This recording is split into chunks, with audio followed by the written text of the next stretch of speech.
Wenn man in der Vergangenheit gräbt, stößt man manchmal auf Dinge, die man nicht versteht. Es ist ein Gefühl, das jeder Archäologe sehr gut kennt. Sie werden dieses Gefühl auch gleich erleben, denn wir begeben uns auf eine Tour zu mysteriösen Entdeckungen aus längst vergangenen Zeiten und fernen Ländern. Und es beginnt genau jetzt.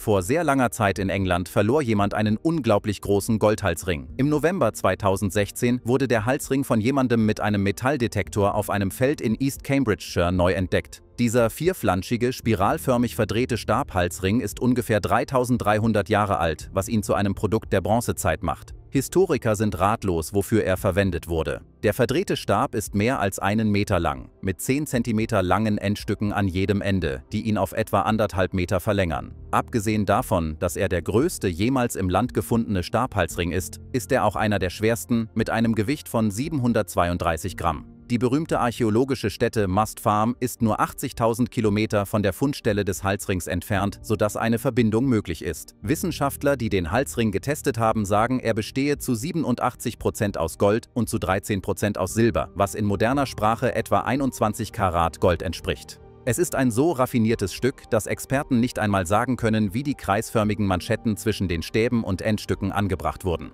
Wenn es gelötet wurde, hinterließ es keine sichtbaren Spuren. Unsere nächste Entdeckung wäre beinahe im Müll gelandet, bevor jemand erkannte, was sie wirklich war. Es ist eine sehr seltene Wandkarte aus Schottland aus dem 17. Jahrhundert. Irgendwann in der Vergangenheit hat jemand sie zusammengeknüllt und in seinem Kamin in Aberdeen versteckt, vermutlich um Zugluft abzuhalten. Das Haus wurde im Jahr 2016 renoviert und die Blockade wurde schließlich entfernt, wobei sie wie ein geschwärztes Bündel Lumpen aussah. Der Hausbesitzer warf sie weg, bemerkte dann aber beim Einpacken des Mülls, dass etwas auf dem Stoff markiert war. Sie brachten sie zur National Library of Scotland, wo die Wahrheit enthüllt wurde. Dies ist eine Weltkarte, die vom berühmten niederländischen Kartografen Gerald Walk angefertigt wurde. Sie ist riesig, misst etwa 2 Meter mal 1,5 Meter und ist eine von nur 3, die bis heute überlebt haben sollen. Sie war durch die Zeit im Kamin stark beschädigt, aber nach einem mühsamen 6 Monate dauernden Restaurierungsprozess durch ausgebildete Fachleute sieht sie jetzt so gut aus, wie sie nur sein kann. Es hat Archäologen sehr lange gedauert, unsere nächste Entdeckung vollständig auszugraben. Sie begannen im Jahr 2009 mit der Arbeit an der Stätte dieses alten Grabes in Luoyang, China. Sie beendeten die Arbeit an der 2500 Jahre alten Stätte erst im Mai 2021. Angesichts der Größe ist es nicht überraschend, dass es so lange dauerte. Das zentrale Grab ist von weiteren 200 kleineren Gräbern und auch einer Grabgrube voller Streitwagen und Pferdeskelette umgeben. Laut den Experten ist die Stätte ein Relikt eines kurzlebigen, wenig bekannten Königreichs namens Luhun. Wenn ja, ist dies ein kostbarer Schnappschuss der Geschichte. Luhun soll nur 113 Jahre lang existiert haben, zwischen 638 und 525 vor Christus. Das macht dieses Grab zu einem seltenen und kostbaren Fund. Aber leider ist es nicht in einem guten Zustand. Es gibt umfangreiche Wasserschäden am Äußeren des Grabes und Anzeichen eines möglichen Grabraubs in ferner Vergangenheit. Wir wissen nicht wirklich, wer in Luhun lebte, warum es so kurz existierte oder wohin seine Leute gingen, als ihr Königreich aufhörte zu existieren. Frustrierenderweise liefert uns diese Stätte nicht viele Antworten. Wir alle sind aus verschiedenen Gründen dem Risiko ausgesetzt, unsere Zähne zu verlieren. Und wenn das passiert, landen wir mit Zahnprothesen. Man könnte meinen, Zahnprothesen seien eine relativ moderne Erfindung, aber das sind sie bei weitem nicht. Zur Bestätigung dessen muss man sich nur dieses Gebiss ansehen, das im Jahr 2016 im Grab einer unglaublich wohlhabenden Familie in Lucca, Italien gefunden wurde. Die Prothese enthält 5 Zähne, die an einer Metallplatte befestigt und zusammengehalten werden. Diese Zahnprothesen sind jedoch nicht wie moderne Zahnprothesen, denn sie gehörten einst einem lebenden Menschen. Richtig, es sind menschliche Zähne. Das Grab gehört der Familie Gigigi und enthält die Überreste von mehr als 100 Menschen, die Jahrhunderte auseinander bestattet wurden, sodass die Identifizierung des Besitzers der Zahnprothesen wahrscheinlich unmöglich sein wird. Es ist auch sehr schwierig, das genaue Alter der Zahnprothesen zu bestimmen, aber man kann davon ausgehen, dass sie spätestens aus dem 16. Jahrhundert stammen. Sie sind für etwas aus dieser Zeit bemerkenswert raffiniert, wären aber wahrscheinlich unbequem zu tragen gewesen, nicht zuletzt, weil Experten glauben, dass das Stück wahrscheinlich mit einer Schnur befestigt wurde. Gab es vor 50.000 Jahren ein kulturelles und Handelsnetzwerk, das sich über die Länge und Breite Afrikas erstreckte? Einige Archäologen und Historiker beginnen diese Möglichkeit in Betracht zu ziehen, nachdem sie eine langwierige Studie über alte, verzierte Straußeneierschalenperlen abgeschlossen haben. Die Perlen gelten als die ältesten vollständig hergestellten Ornamente der Welt.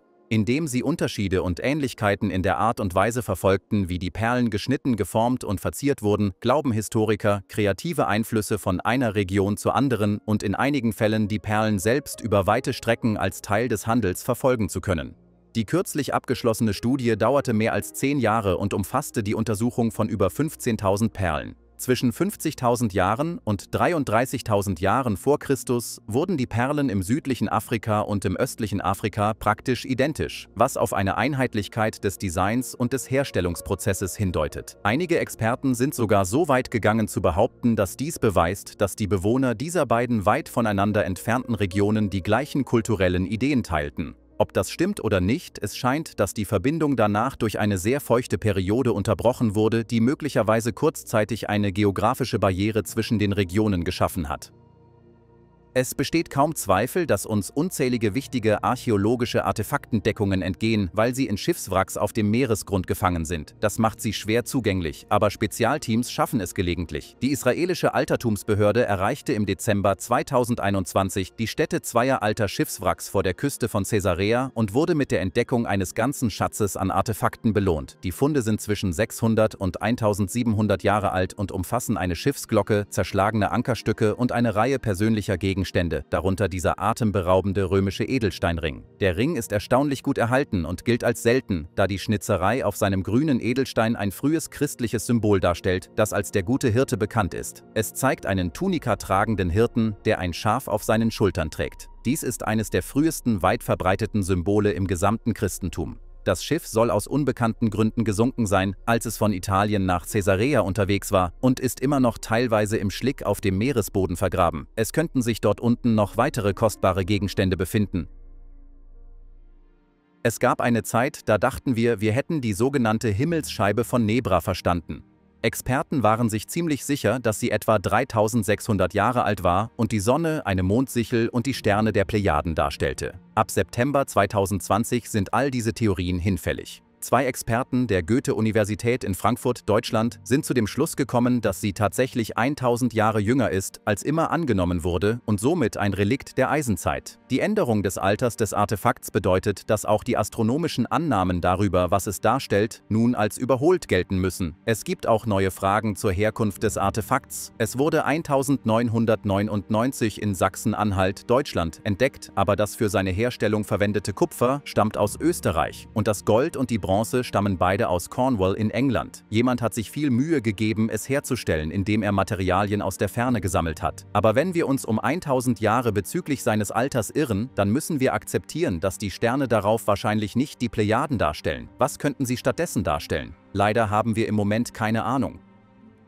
Wissenschaftler in Peru erlebten im Oktober 2021 eine grausige Überraschung, als sie eine goldene Totenmaske, die vor mehr als 30 Jahren in einem Grab der Sikan-Kultur gefunden wurde, erneut untersuchten. Die Maske war, zusammen mit den Skelettresten des Grabinsassen, mit einer Art roter Farbe bedeckt.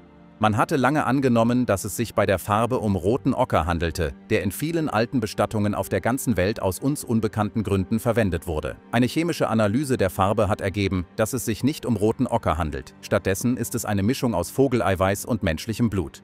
Die Sikan-Kultur ging der Inka-Kultur in Peru voraus und blühte zwischen dem 9. und 14. Jahrhundert an der Nordküste des Landes. Sie erreichten ihren Höhepunkt im 10. und 11. Jahrhundert, in denen sie atemberaubende Goldobjekte mit für die damalige Zeit fortschrittlichen Metallurgietechniken herstellten. Leider ist das Blut so weit abgebaut, dass wir nicht sagen können, ob das Blut von der im Grab beigesetzten Person stammte. Historiker vermuten, dass das Bemalen der Knochen mit Blut eine symbolische Darstellung der Wiedergeburt ins Jenseits gewesen sein könnte. Aber das ist nur eine Theorie.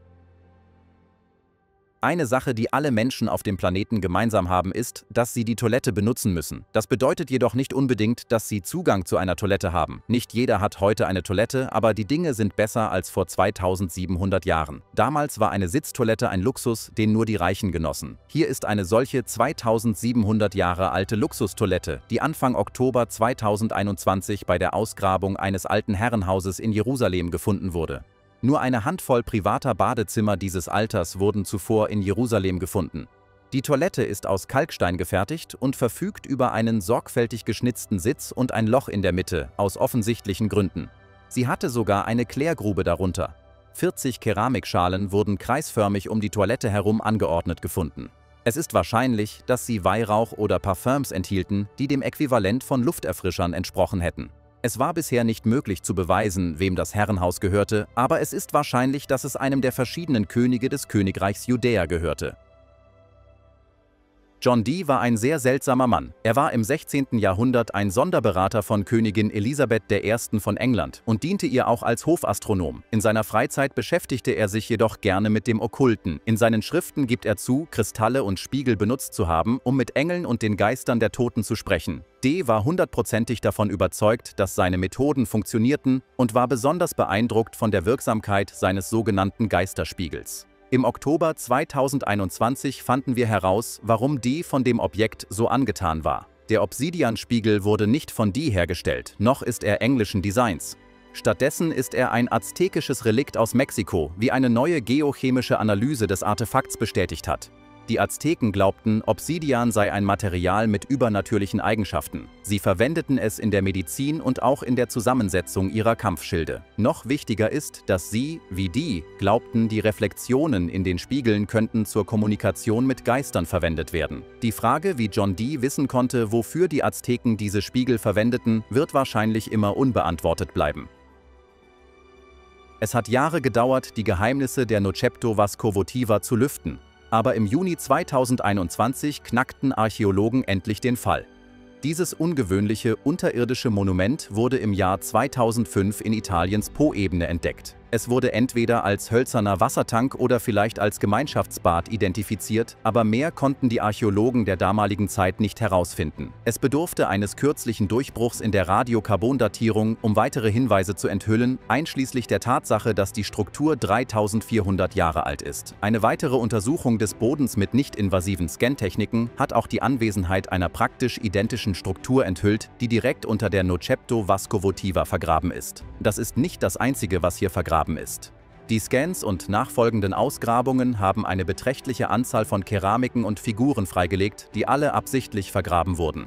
Basierend auf all diesen Dingen scheint es nun sehr wahrscheinlich, dass es an dieser Stätte einst einen Wasserkult gab und dass das Bad oder der Tank im Mittelpunkt ihrer rituellen Aktivitäten stand. Angesichts der Tatsache, dass sie sich eine neue Struktur direkt auf die alte bauten, ist es möglich, dass sie noch länger als 3400 Jahre zuvor hierher kamen. Enthält eine kleine Tontafel das älteste bekannte Beispiel angewandter Geometrie der Welt? Die Archäologen, die sie im April 2021 wiederentdeckten, denken das sicherlich und auch der Mathematiker, dem er sie zur Überprüfung vorlegte. Die Tafel ist etwa 3700 Jahre alt, aber seit 100 Jahren befindet sie sich in einem Museumslager in Istanbul, Türkei. Man nimmt an, dass sie im 19. Jahrhundert im Irak gefunden wurde, aber sie galt als so unwichtig, dass sie in einem für die Öffentlichkeit nicht zugänglichen Teil des Museums aufbewahrt wurde. Diese Wahrnehmung hat sich nun geändert. Dr. Daniel Mansfield von der UNSW Sciences School of Mathematics and Statistics sagt, dass es das einzige Beispiel eines sogenannten Katasterdokuments aus der altbabylonischen Ära ist. Die Tafel wäre von alten Vermessern verwendet worden, um Landgrenzen zu definieren und aufzuzeichnen, und dabei verwendeten sie angewandte Geometrie. Die auf der Tafel aufgezeichnete Berechnung enthält ein pythagoreisches Tripel, das einen perfekten rechten Winkel erzeugt. Diese bemerkenswerte Entdeckung macht den Namen lächerlich. Wir nennen sie pythagoreische Tripel, weil wir denken, dass er sie erfunden hat. Aber diese Tafel wurde etwa 1000 Jahre vor der Geburt des Pythagoras angefertigt.